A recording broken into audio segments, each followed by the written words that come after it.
Sevgili dostum Olena ve değerli Ukrayna halkı, sizlere Türk halkının en içten sevgi ve saygılarını iletiyorum. Ukrayna'ya yönelik saldırılardan dolayı büyük bir üzüntü içinde olduğumu bilmenizi isterim. Türkiye olarak gelişmeleri yakından takip ediyoruz. Ukrayna'nın güzel insanları, Türk halkının dualarındadır. Allah'tan en kısa zamanda barış ortamına kavuşmanızı ve tek bir canın dahi incinmemesine niyaz ediyoruz.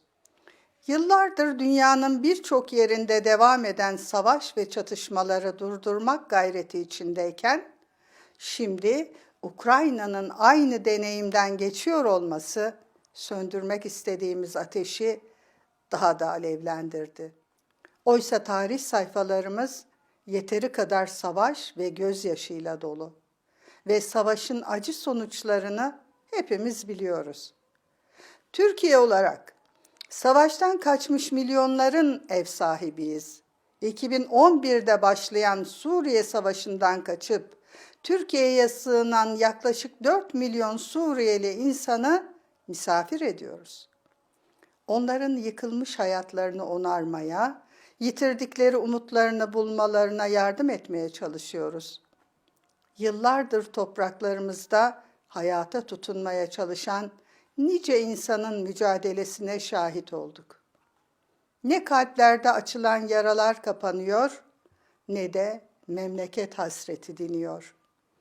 Tüm bu acıya rağmen dünyanın göç yollarına yeni güzergahlar eklenmeye hala devam ediyor.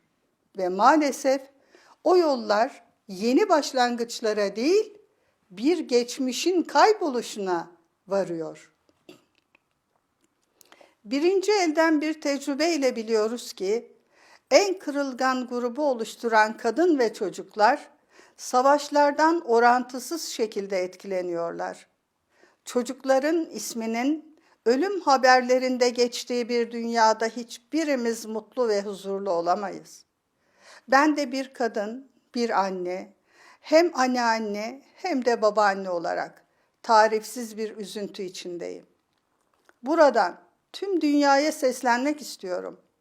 Hali hazırda devam eden savaşları durdurmamız gerekirken, gelin yeni bir savaşa daha izin vermeyelim.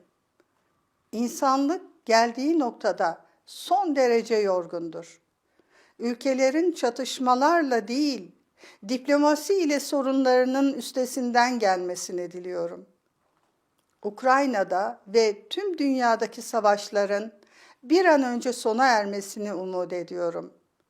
Uluslararası toplumun Ukrayna için sergilediği örnek dayanışma, dil, din ve ırk fark etmeksizin tüm mazlum halklar için geçerli olmalıdır. Dünyanın tüm kadın ve çocukları aynı insanlık ailesinin mensubudur. O yüzden nerede bir savaş varsa barışı tesis etmek için aynı güçlü refleksin gösterilmesini temenni ediyorum. Çocuklar yalnızca gökyüzüne yükselen balonları seyretmek için başlarını kaldırsın. Üzerlerine yağan bombalara bakmak için değil. Tüm dünyayı savaşa hayır, barışa evet demeye davet ediyorum. Şahsınızı ve Ukrayna halkını en kalbi duygularla selamlıyorum.